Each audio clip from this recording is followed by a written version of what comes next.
ஓம்கார் ஜோதி நேயர்கள் அனைவருக்கும் நமஸ்காரம். நிறைய பேருக்கு தெரிஞ்சிருக்கும், தெரியாதவாளுக்காக திரும்பவும் நான் நினைவூட்டுறேன். முக்கியமான விஷயம் செப்டம்பர் 11. ஸோ அன்னைக்கு மகாவாராகி யாகம் நடத்த இருக்கும். எல்லாரும் பங்கெடுத்துக்கணும். மகாவாராகினாலே எல்லாருக்கும் தெரியும், அவள் லலிதாம்பாவோட படைத்தலைவி.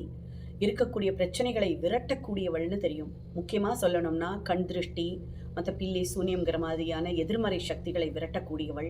நம்மளுடைய உடம்புல கண்ணுக்கு தெரியாத வியாதிகள் இருக்கு இல்லையா, அதை விரட்டக்கூடியவள். நமக்கு கண்ணுக்கு தெரிஞ்ச எதிரிகள், அதே மாதிரி மறைமுகமாக நம்மளை வழி நடத்தக்கூடிய எதிரிகள்லாம் இருப்பா. என்னெல்லாமோ பண்ணி நம்மளை கீழே தள்ளணுங்கிறவா. அந்த மாதிரி எதிரிகளை எல்லாம் தகர்த்தெறிந்து நமக்கு வாழ்க்கையை புதுமையாக்கி தரக்கூடியவள். எதிர்மறை சக்திகள்லாம் வெளியில் போயிட்டோம்னா பாசிட்டிவ் எல்லாம் நம்மளுக்கு உள்ளே வர ஆரம்பிச்சிடும். ஸோ நம்மளுக்கு அவளோட அனுகிரகம் இருந்தாலே போதும், செல்வ செழிப்பு எல்லாமே நடக்கும். முக்கியமாக இந்த மாகாளய பட்சத்தில் நடக்கிறதுங்கிறது மிகப்பெரிய காரியம். ஏன்னா பாவனோ உபனிஷத் அப்படிங்கிற ஒரு புக்கில் மகாவாராகியை பற்றி ரொம்ப அழகாக ஒரு குறிப்பு கொடுத்துருக்கா. அதாவது வாராகி பித்ரு ரூபேணா அப்படின்னு சொல்லியிருக்கா. தந்தை வடிவானவள்னு அர்த்தம். அவளை கும்பிட்டாலே போதும் பித்ரு தோஷம் நீங்கும் அப்படின்னு.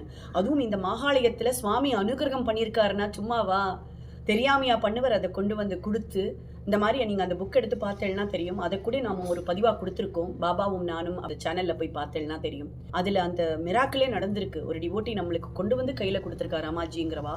அவருடைய பன்றி முகம்ங்கிறனால அவளை நம்ம அப்பா ஸ்தானத்தில் வச்சு பார்க்கறனால இந்த சந்தர்ப்பத்தில் யாரெல்லாம் இந்த யாகத்தில் பங்கெடுத்துக்கிறாளோ இல்லை அவளுடைய பூஜையில் பங்கெடுத்துக்கிறாளோ கண்டிப்பாக அவளுக்கு பித்ரு தோஷம் நீங்கும் அப்படிங்கிறத மறைமுகமாக குருநாதர் கொண்டு வந்து கொடுத்துருக்கார். இந்த மாதிரி பாக்கியம் யாருக்கெல்லாம் கிடைக்கும்? இந்த பதிவு உங்கள் கையில் கிடைக்கிறதுனா உங்கள் வாழ்க்கை மாற்றம் நிச்சயங்கிறத எழுதி வச்சுக்கலாம்.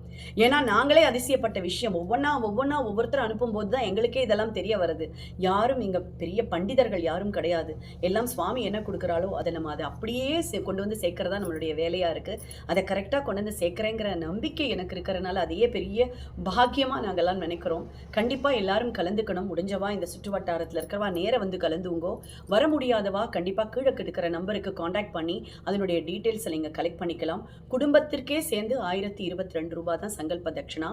முடிஞ்சவர்கள் அன்னதானத்திற்கும் தாராளமாக கொடுக்கலாம். மங்கள பொருட்கள் வாங்கி கொடுக்கலாம். இதெல்லாம் மகா விசேஷம், நம்மளுக்கு கிடைக்கக்கூடிய கிடைத்தற்கரிய விஷயம்னு சொல்கிறோம் இல்லையா, அந்த மாதிரியான விஷயங்கள். நீங்கள் எல்லாரும் கலந்துக்கணும். எல்லாருக்கும் நல்லது நடக்கணும். சுவாமியோட அனுகிரகம் பரிபூர்ணமாக எல்லாருக்கும் கிடைக்கணுங்கிறது மட்டும்தான் நம்மளுடைய ஆகிரகம். ஏன்னா நமக்கு மட்டும் கிடைச்சா பத்தாது, லோகத்துக்கே கிடைச்சாதான் நம்ம நன்னா இருப்போம் அப்படிங்கிறது தான். உங்களுக்கு கொடுத்தா நான் நன்னா இருப்பேன், அவ்வளோதான். நீங்கள் இன்னொருத்தர் கொண்டு போய் கொடுங்கோ.